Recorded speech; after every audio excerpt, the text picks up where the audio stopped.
So hello guys, नमस्कार। तो फिर हम अब आगे बढ़ते हैं। इसमें हम अब देखते हैं भाषा परिवार।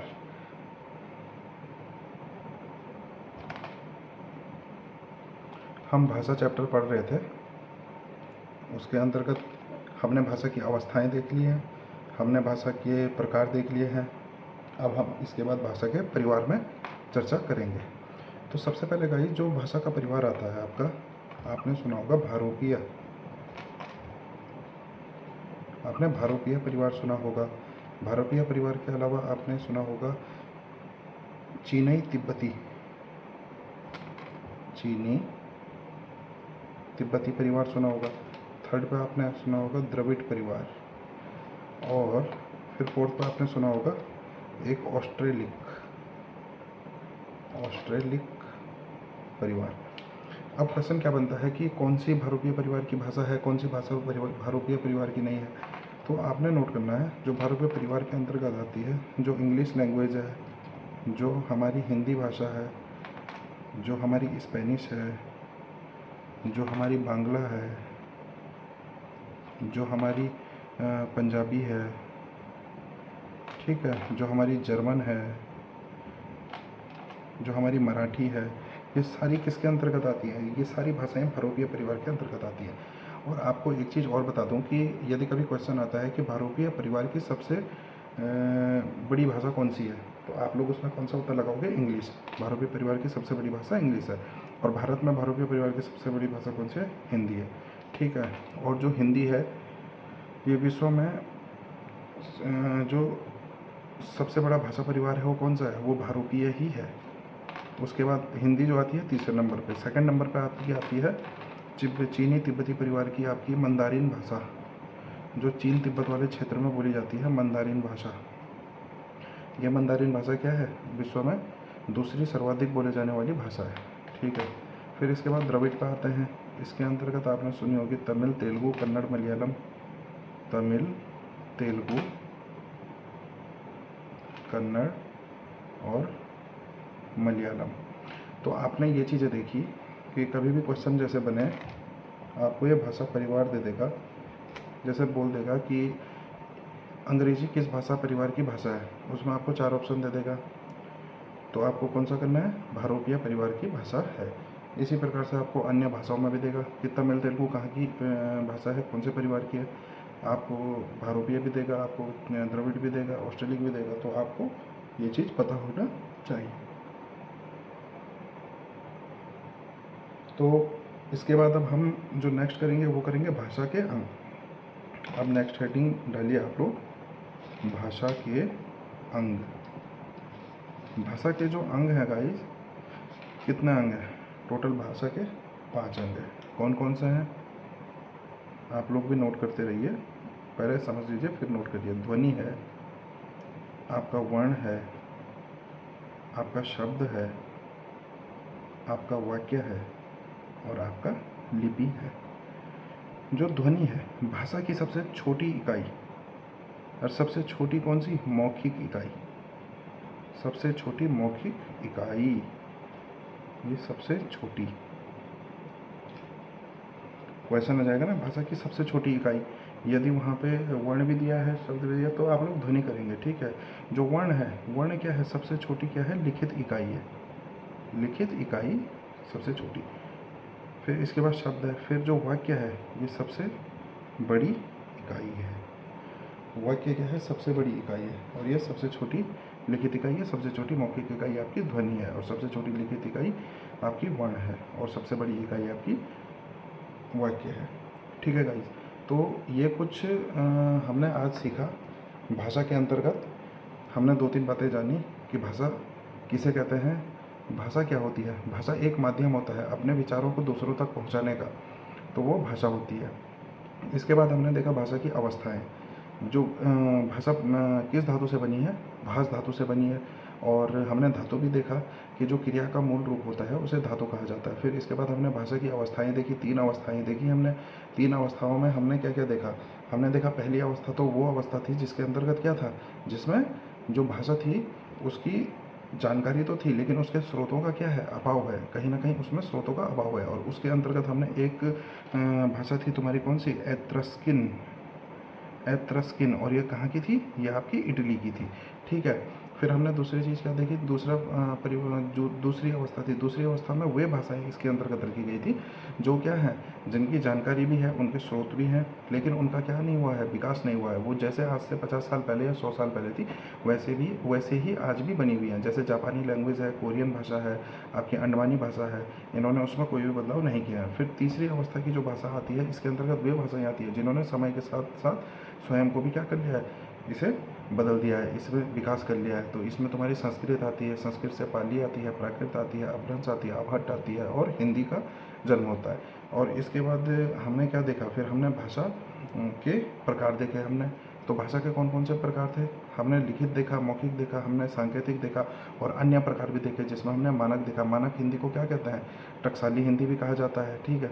और इसी को कार्यालयी हिंदी भी कहा जाता है, जो कार्यालय में प्रयुक्त होने वाली जो भाषा होती है, ठीक है। फिर इसके बाद हमने एक ब्रेल भाषा भी देखी है। ब्रेल भाषा में हमने देखा कि ब्रेल भाषा जो है, किसने इसका आविष्कार किया था, जो लुइस ब्रेल थे, जो फ्रांसीसी थे एक, इन्होंने इस भाषा को बनाया था। और 4 जनवरी को इन्हीं के नाम पर ही ब्रेल दिवस मनाया जाता है। फिर इसके बाद हम भाषा परिवार में आ गए। भाषा परिवार में हमने देखा गाइस, ये भारोपीय, चीनी, तिब्बती, द्रविड़ और ऑस्ट्रेलिक, ये 4 परिवार पढ़े हमने। इसके अंतर्गत हमने भाषा देखी। भारोपीय परिवार के अंतर्गत आपकी हिंदी, इंग्लिश, स्पेनिश, बांग्ला, इस प्रकार से ये देखी हमने सभी परिवार के अंदर।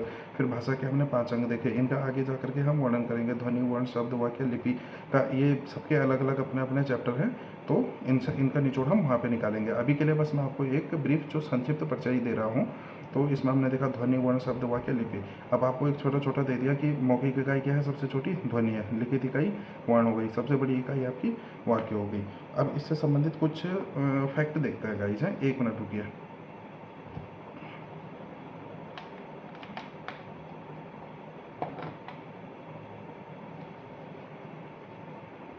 अब इससे संबंधित फैक्ट, सबसे पहला जो एक आता है कि भाषा का जो मूलतावादी दृष्टिकोण है उसे किसने प्रतिपादित किया था। जो भाषा के विकास का एक आता है क्वेश्चन, भाषा विकास का मूलवादी दृष्टिकोण, जो मूलवादी दृष्टिकोण जो प्रतिपादित किया था वो किसने किया था, वो आपका नाम है नोम चॉम्स्की। Noam Chomsky. ये 9 है, 9 पे ओ की मात्रा, मौ है, फिर चौ है, फिर ऑफिस वाला आ है, फिर आधा मौ है, आधा सौ है, की है। ये क्या है, नोम चॉम्स्की इनका नाम है। भाषा विकास का मूलवादी दृष्टिकोण इनके द्वारा प्रतिपादित किया गया था। इसके बाद हम लोग आते हैं गाइस, विश्व में जो सर्वाधिक भाषा बोली जाती है, जो विश्व में सर्वाधिक प्रकार की भाषाएं जो बोली जाती हैं, विश्व में लगभग तुम्हारे 7,000 से अधिक तुम्हारी भाषाएं, विश्व में सर्वाधिक प्रकार की भाषाएं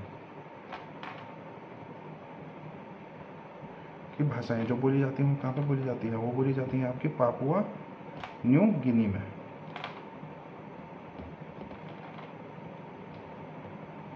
पापुआ न्यू गिनी में ये जो भाषा है ये बोली जाती है, ठीक है।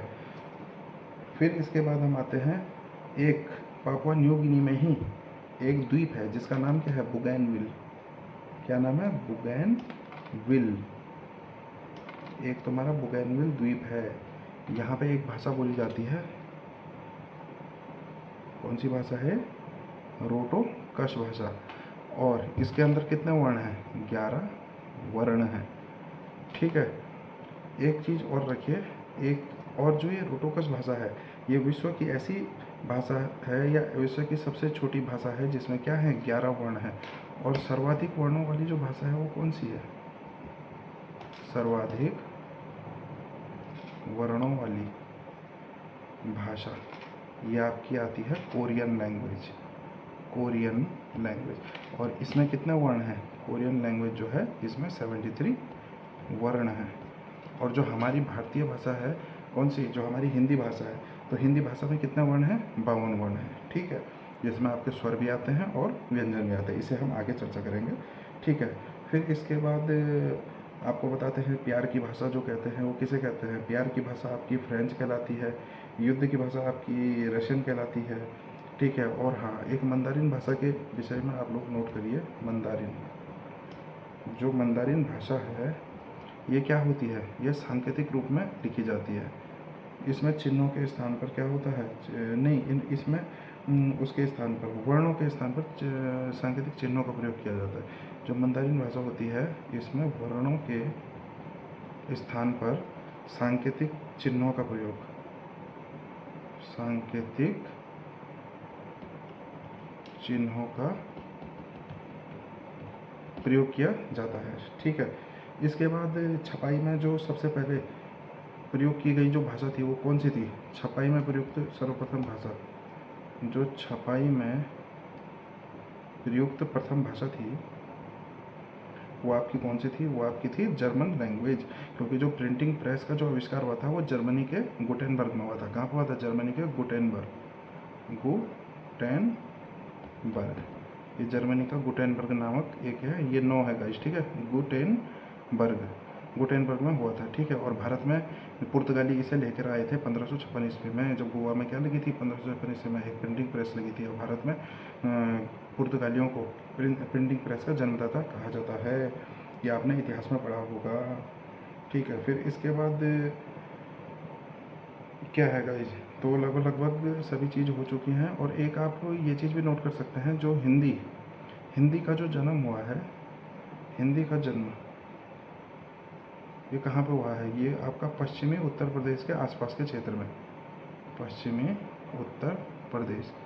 और इसका जो सर्वप्रथम प्रयोग किया था, सर्वप्रथम जो आपका प्रयोग किया था वो किसने किया था, वो किया था आपका अमीर खुसरो ने, अमीर खुसरो। और इन्हें क्या कहते हैं, तोता ए हिंद, हिंदी का सर्वप्रथम प्रयोग की इन्होंने किया था। तो आशा करता हूँ गाइज आप सभी को ये क्लास पसंद आई होगी, तो बने रहिए। आप अगर चैनल पर नए हो तो चैनल को सब्सक्राइब कर लीजिए।